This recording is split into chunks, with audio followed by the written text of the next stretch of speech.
നമസ്കാരം. ദേശീയ തലത്തിൽ ബി ജെ പി വലിയ അഴിച്ചുപണിയാണ് നടത്തുന്നത്. ജൂൺ പകുതിയോടുകൂടി, ഒരു 15ഓടുകൂടി കേന്ദ്ര മന്ത്രിസഭയിൽ വലിയ മാറ്റമുണ്ടാകും. മധ്യപ്രദേശിൽ നിന്നുള്ള ജോർജ് കുര്യൻ MP മന്ത്രിയായിരുന്നു. അദ്ദേഹം ഇനി മന്ത്രിയാകാൻ സാധ്യതയില്ല. MP സ്ഥാനം അവിടെ നിന്നുള്ള MPയെ വേറെ നിശ്ചയിച്ചു കഴിഞ്ഞു. അപ്പോൾ ഇനി MP ആകാനിരിക്കാൻ സാധ്യതയില്ല. അല്ലെങ്കിൽ മറ്റേതെങ്കിലും സ്റ്റേറ്റിൽ നിന്ന് വരണം. അതിന് സാധ്യത വളരെ കുറവാണ്. ജോർജ് കുര്യൻ്റെ കാര്യത്തിൽ അനൂപ് ആൻ്റണി ആയിരിക്കും പകരം വരാനുള്ള സാധ്യത. അല്ലെങ്കിൽ അനിൽ ആൻ്റണിയോ അങ്ങനെ ആരെങ്കിലും ആയിരിക്കും. അതോ സദാനന്ദ മാസ്റ്ററാണോ, അതറിയത്തില്ല. അതേസമയം മറ്റൊരു പ്രധാന വാർത്ത വരുന്നത് K. സുരേന്ദ്രൻ ദേശീയ ജനറൽ സെക്രട്ടറി ആകാനുള്ള എല്ലാ സാധ്യതയുമുണ്ട്. എന്നാൽ ആ സാധ്യതയോടൊപ്പം തന്നെ പറഞ്ഞു കേൾക്കുന്ന പേരുകളാണ് ഒന്ന് പത്മജ വേണുഗോപാലും, അത് വനിതകളുമായി ബന്ധപ്പെടുത്തിയ ഒരു സ്ഥാനമാണ് പറയുന്നത്.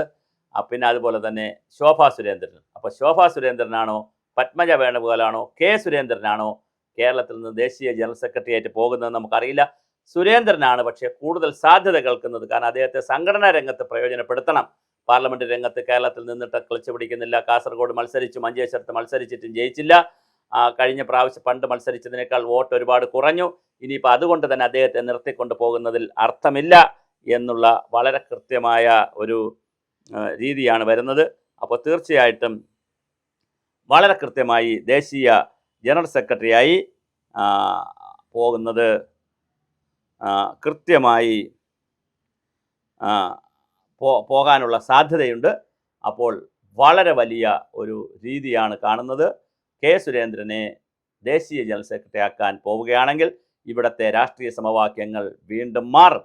കാരണം അങ്ങനെ ദേശീയ ജനറൽ സെക്രട്ടറി ആയാൽ സ്വാഭാവികമായിട്ട് ദേശീയ തലത്തിൽ വലിയ സ്വാധീനമുണ്ടാവുകയും കൂടുതൽ രാജീവ് ചന്ദ്രശേഖറിന് കൂടുതൽ സമ്മർദ്ദം ഉണ്ടാവുകയും ചെയ്യും എന്നുള്ള കാര്യത്തിൽ യാതൊരു തർക്കവുമില്ല. കാരണം ഇത് ദേശീയ തലത്തിലേക്ക് K. സുരേന്ദ്രൻ പോകുന്നതോടുകൂടി ജില്ലാ തലങ്ങളിലും വലിയ മാറ്റമുണ്ടാകാനാണ് സാധ്യത. രാജീവ് ചന്ദ്രശേഖറിന് മാറ്റമുണ്ടാകില്ല, പക്ഷേ ജില്ലാ തലങ്ങളിൽ സെക്രട്ടറിമാരെയും പ്രസിഡന്റുമാരുടെയൊക്കെ മാറ്റമുണ്ടാകും. ആ മാറ്റത്തിലൊക്കെ പുതിയ ഇക്വേഷനുകൾ ഉണ്ടാകാൻ സാധ്യതയുണ്ട്. ഇപ്പോൾ V. മുരളീധരൻ K. സുരേന്ദ്രൻ ഫാക്ടറും അതുപോലെ തന്നെ പിന്നെ VK കൃഷ്ണദാസിൻ്റെ ഒരു ഫാക്ടറും, ഇതിൽ രണ്ടിൽ നിന്ന് വ്യത്യസ്തമായി രാജീവ് ചന്ദ്രശേഖറിൻ്റെ ഒരു ന്യൂട്രൽ ഫാക്ടറും, അങ്ങനെ 3 ഫാക്ടറാണ്, 3 ഫ്രാക്ഷനാണ്, 3 വിഭാഗമായിട്ടാണ് BJPയെ പലരും കണക്കാക്കുന്നത്. അതിൽ ചിലപ്പോൾ മിക്കവാറും ഈ പറഞ്ഞതുപോലെ അതിൻ്റെ ഇക്വേഷനിലും മാറ്റം വരാനുള്ള സാധ്യതയുണ്ട്. ദേശീയ ജനറൽ സെക്രട്ടറിക്ക് ആയി കഴിഞ്ഞാൽ ചിലപ്പോൾ അദ്ദേഹം ഗ്രൂപ്പിന് അതീതമായി നിൽക്കാൻ, അങ്ങനെയുണ്ടല്ലോ, ഒരു വലിയ പൊസിഷനിലൊക്കെ വന്നാൽ പിന്നെ ഗ്രൂപ്പിന് അതീതരാകും. പിന്നെ ഞാൻ ഗ്രൂപ്പൊന്നും ഇല്ല എന്നൊക്കെ പറഞ്ഞു വരും. അങ്ങനെ കേരളത്തിലെ ഗ്രൂപ്പ് സമവാക്യങ്ങളിൽ മാറ്റമുണ്ടാകാം. അതുപോലെ ദേശീയ ജനറൽ സെക്രട്ടറി ആക്കുമ്പോൾ യുവമോർച്ചയിലും മഹിളാ മോർച്ചയിലും എല്ലാറ്റിലും ഇങ്ങനെ വലിയ പൊളിച്ചെഴുത്ത് വരാൻ സാധ്യതയുണ്ട്. അപ്പോൾ BJPയുടെ ദേശീയ സംസ്ഥാന ജില്ലാ പ്രാദേശിക തലങ്ങളിൽ നേതാക്കളുടെ മാറ്റമുണ്ടാകാനുള്ള എല്ലാ സാധ്യതയുമുണ്ട്. അല്ലെങ്കിൽ തന്നെയും നിയമസഭാ ഇലക്ഷൻ്റെ പശ്ചാത്തലത്തിൽ പല ജില്ലാ പ്രസിഡന്റുമാരെയും, അവർക്ക് 33 ജില്ലാ പ്രസിഡന്റുമാരുണ്ട്. യഥാർത്ഥത്തിൽ 14 ജില്ലയേ ഉള്ളൂ കേരളത്തിൽ.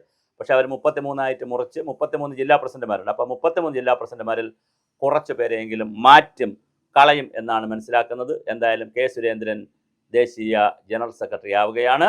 അതോടൊപ്പം തന്നെ മഹിളാ മോർച്ചയുടെയോ സെക്രട്ടറിയായി ശോഭാ സുരേന്ദ്രൻ വരുമോ, ദേശീയ സെക്രട്ടറിയായി പത്മജ വേണുഗോപാൽ വരുമോ? പത്മജ വേണുഗോപാൽ ജനറൽ സെക്രട്ടറി ആകാനുള്ള സാധ്യതയില്ല. കാരണം സ്റ്റേറ്റ് പ്രസിഡന്റ് ഒന്നും ആയിരുന്നില്ലല്ലോ. അതുകൊണ്ട് ജനറൽ സെക്രട്ടറി ആവാനുള്ള സാധ്യതയില്ല. എന്നാലും പ്രധാനപ്പെട്ട ഒരു പൊസിഷനിലേക്ക് പത്മജ വേണുഗോപാലിൻ്റെ പേരും കേൾക്കുന്നുണ്ട്. അനൂപ് ആൻ്റണിയുടെ പേര്, സദാനന്ദ മാസ്റ്ററുടെ പേരും കൂടുതലും കേൾക്കുന്നത് മന്ത്രിസ്ഥാനത്തേക്കാണ്. അതും സംഭവിക്കുമോ? അതോ യുവമോർച്ചയിലേക്ക് അനൂപ് ആൻ്റണിയെ കൊണ്ടുപോകുമോ?